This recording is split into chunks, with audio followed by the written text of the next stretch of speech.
Wave of protests continue to sweep across Armenia as well, as Prime Minister Nikol Pashinyan defends the demarcation deal with Azerbaijan. Could the region be edging closer to yet another armed conflict? We'll discuss the issue with our next guest. And we are joined by Professor Mikołaj Iwanow from the Center for East European Studies at the University of Warsaw. Good evening. Good evening. Professor, how would you describe current situation in Armenia? It seems highly unstable. I should say that this is a continuation of the Armenian tragedy, the tragedy which continues for many centuries. It started when Armenia had no independence, when Armenians suffered a Holocaust in 1915, and during the Soviet era, then the war with Azerbaijan, and now this is a continuation. This is a very sad situation, and I think that Armenians were betrayed by Russia. Russia was the protector of Armenia for centuries. And it was the Tsarist Russia, then it was the Communist Russia. Stalin, after the war, even tried to proclaim war on Turkey in order to return some territories which were lost by Imperial Russia during the First World War in order to help Armenians. A lot of Armenians from all over the world emigrated to the Soviet Armenia.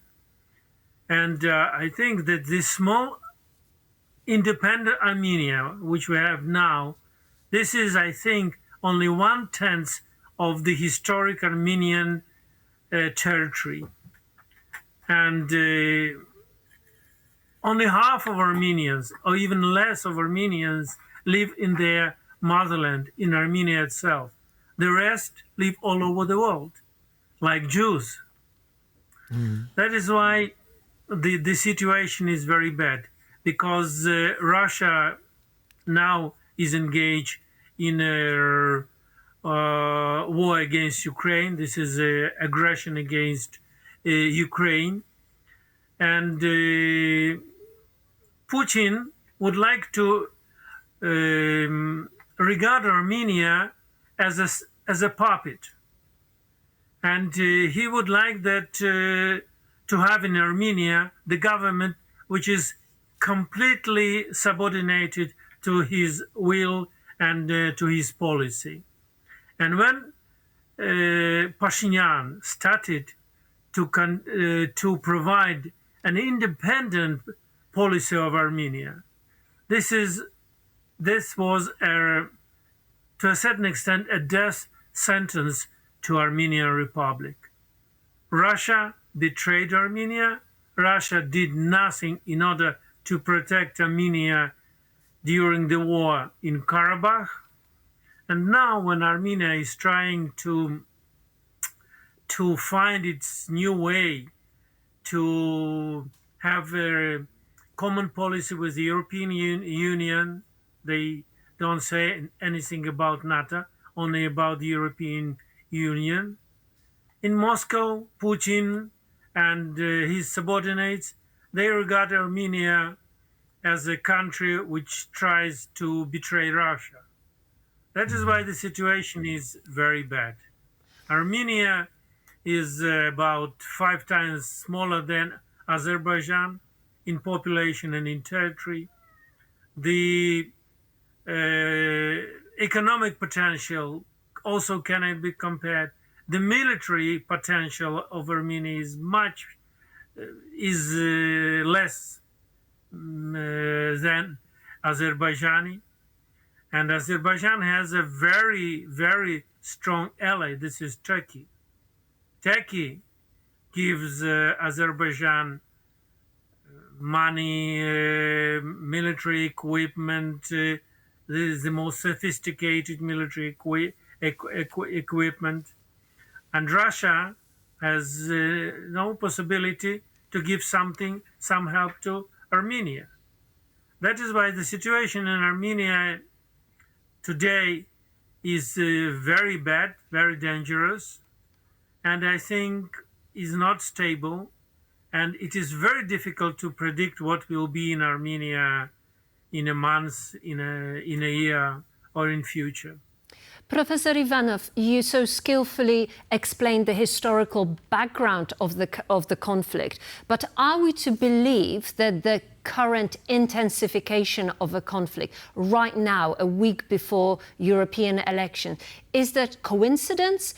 Is it just a cluster of events, or is that Russian yet another deliberate strategy to destabilize basically most of the world? We're talking, of course, about protests that are taking place the protests that we've seen in Armenia. Yes. I see. No, I will not go.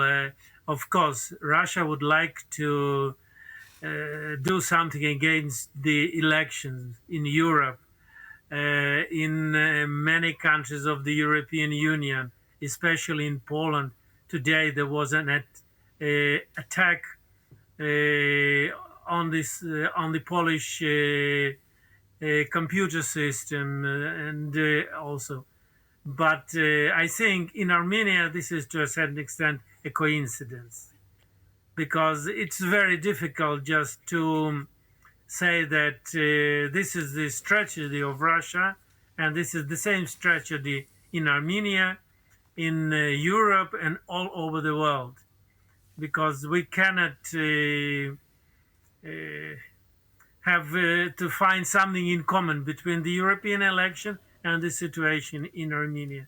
This is absolutely two different things. All right. Professor, now I'd like to ask you about the leader of these protests, because that's one interesting figure. And do protesters have any plan what to do if they indeed achieve to oust Nikol Pashinyan from his office? The leader of the protest, he is a priest. I don't remember his name, but this is a nation, Armenians is a nation where Orthodox Church has a very great influence in this society. And this is a very symbolic fact that a priest is on top, is the head of these protests.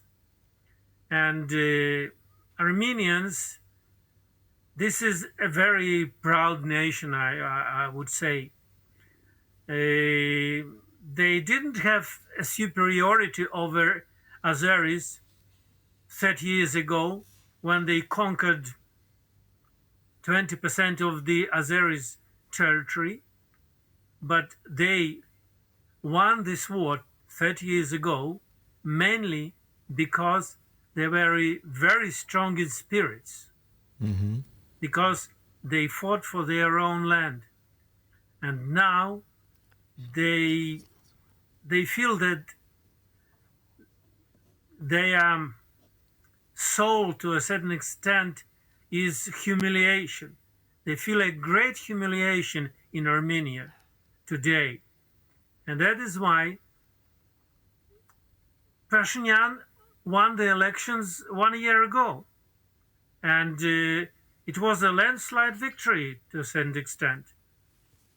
And immediately after, and he won these elections after the war. But now, perhaps he exaggerated the support for himself. Professor Ivanov, I'm very sorry. Thank you so much for shedding light on that long-drawn conflict. Thank you. Thank you. Thank you. Thank you very much.